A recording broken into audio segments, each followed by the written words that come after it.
you react to rhetorical strategies essays with horror, disgust, or indignation, this lecture is for you. So let's quickly look at your Barron's, your AP English Cliff Notes guide. We're going to look at one of the rhetorical essay prompts that you've already written about. It's on page 159. Again, it's on page 159. All right. The following passages contains comments on two places, M.F.K. Fisher on the French port of Marseille and Maya Angelou on the small town of Stamps, Arkansas. Read both carefully and write an essay exploring how the author's rhetorical strategies create both similar and different effects in the two passages.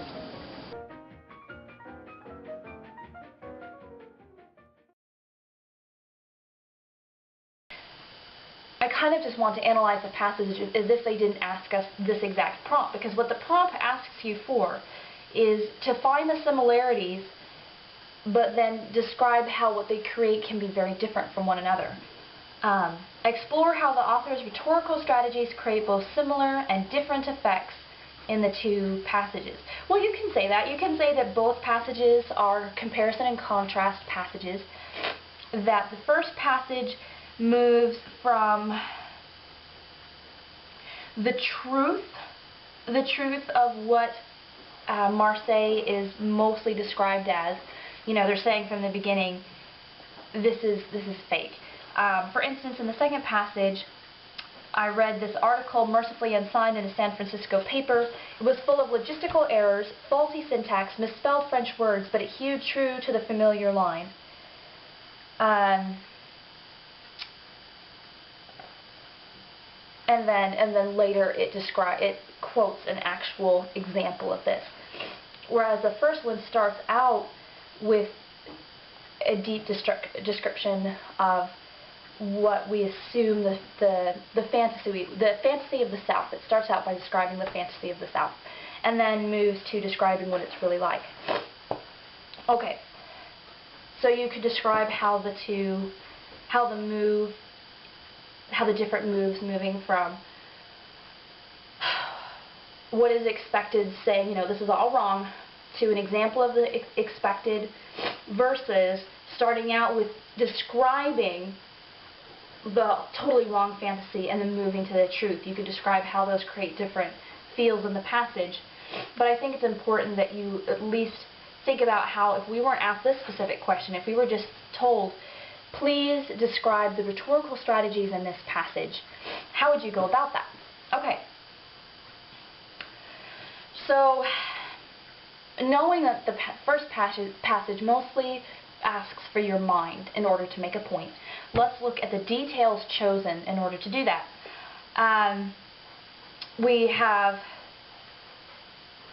for centuries this has been so, and a typically modern opinion could have been given in 1550 as well as 1977. So typically modern is being juxtaposed with these two, 1557, that's way, way back. So that's juxtaposition there, trying to make a point. It's sort of a logical device in order to, again, to engage your mind. And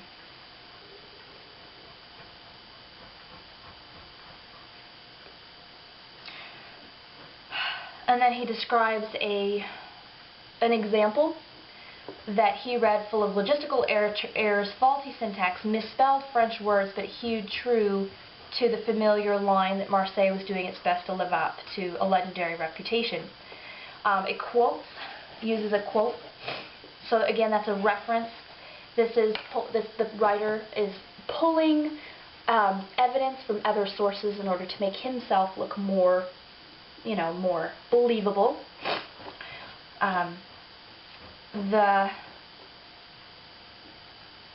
But it hewed true to the familiar line that Marseille is doing its best to live up to a legendary reputation. The syntax is very clear, but if you look at it, the main ideas mostly happen near the end, because the writer wants you to travel with them to the end. This is not about engaging your emotions, it's about engaging your mind. So thought went away. But the syntax does reflect the overall desire of the passage, to engage your mind, to pull you through to the very end, and then that's where most of the ideas seem to happen. The familiar pitch has been made, and the idle readers dreaming of a great seaport dedicated to heroin, prostitution, and rioting could easily skip the clumsy details of marketing for fresh fish. Okay, feature articles, quote unquote. So satire, irony, verbal irony. Feature articles like this one make it probable that many big newspapers, especially in English reading countries, keep a few mild shockers on hand in a back drawer, in case a few columns need filling on a rainy Sunday. This sets up a really interesting situation. It sets up an image of a few mild shockers on hand in a back drawer. So this is a dependable shocker to pull out whenever you don't have much to talk about on a very calm Sunday. Apparently, people like to glance one more time at the same old words: evil, filthy, and dangerous. You could talk a little bit about how the writer continues to set up these triune ideas of what Marseille is supposed to be: evil, filthy, dangerous, heroin, prostitution, rioting, dope, whores, and street violence. You could talk about that as part of syntax, that the writer again and again sets up 3 words to describe how people think of Marseille. Okay. And then, kicker of all, the writer chooses probably the worst example in the world of the opposition of what they seem to say of Marseille: a guide to the gay world of France, from Dayview to Monte Carlo. And even his use of the word gay is quaintly naive enough for a small chuckle. So, makes the most out of that witty moment. And then the quote is somewhat dramatic, to say the least. Thieves, cutthroats, and other undesirables throng the narrow alleys, and the sisters of scarlet sit in the doorways of their places of business. The use of euphemism to describe what Marseille, in this quote, is something that you could talk about, that in comparison to the sort of plain, honest way of speaking in the beginning part of the passage, the euphemisms in the quote give us a nice comparison and contrast between what the truth is and then what the generally understood take on Marseille is. Okay, let's quickly look at passage 2. Alright, so we see a lot of what we would generally describe as literary devices very much into describing this picture. Okay, the use of American fantasy is very significant at the very top of the sentence, where pale white women float eternally under black magnolia trees, and white men with soft hands brush wisps of wisteria from the creamy shoulders of their lady loves. Harmonious black music drips like perfume through the swollen air, and nothing of a threatening nature intrudes. Alright, well, there's the repeated sound of lady loves, wisps of wisteria, pale white women float eternally. The diction is very fantastic. It's sort of like a fantasy. The repeated sound of lady loves and wisps of wisteria just heightens the sense of this is not a real place. Alright. The South I returned to, however, was flesh real and swollen belly poor. Oh, quick thing to say. Harmonious black music drips like perfume. That is an example of synthesia. Synthesia, which is when one sensory detail is described in the terms of another sense. Music drifts like perfume, like smell, through the air. The South I returned to, however, was flesh real and swollen belly poor. That diction, in contrast, feels very colloquial, so that is something that you could point out. Stamps, Arkansas, a small hamlet, had subsisted for hundreds of years on the returns from cotton plantations, and until World War I, a creaking lumber mill. The town was halved by railroad tracks, the swift Red River, and racial prejudice.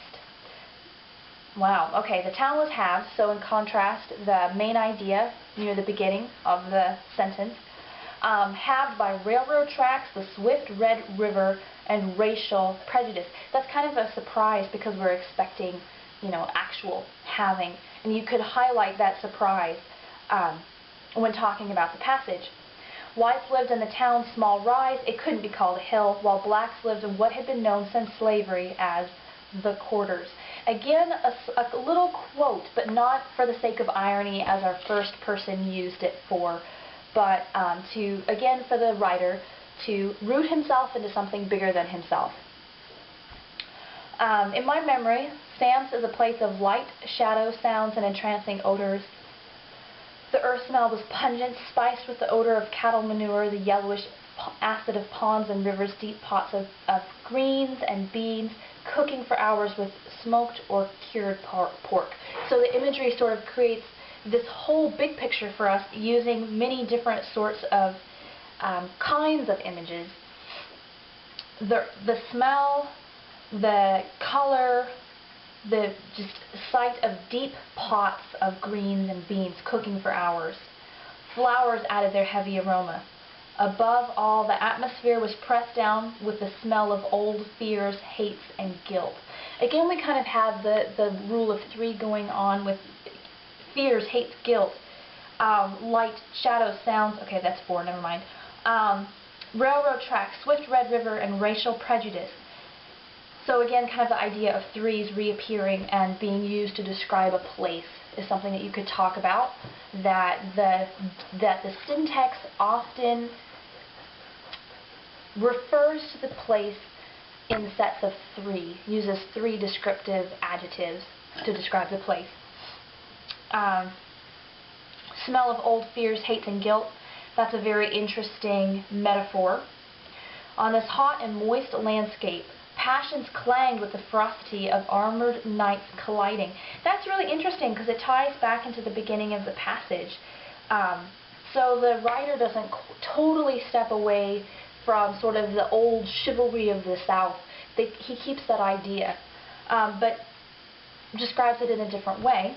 Passions, rather than the people, the feelings seem to kind of hold with that old idea. Until I moved to California at age 13, I had known the town and there had been no need to examine it.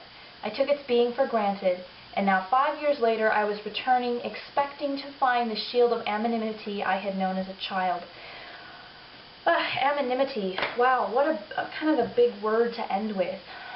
You could talk about how the last part of the passage sort of has this expectant tone, but the way it's set up, it foreshadows that what this person actually found probably isn't what they expected or hoped for. It's interesting that neither passage really fully describes what the place is. Here in passage 2, the person describes what Stamps is in his memory, but he doesn't really describe what it is now. In passage 1, the writer never really describes what Marseille is now and how it's changed, just that the ideas of it aren't correct. So that's actually something that even with the original prompt create similar and different effects in the two passages, exploring how the strategies create similar and different effects. You could talk about how both writers deal with what they describe the typical response to the town, the typical stereotype, but they don't really describe what the real place is, except in their memories, or yeah, they don't really deal with what it really is.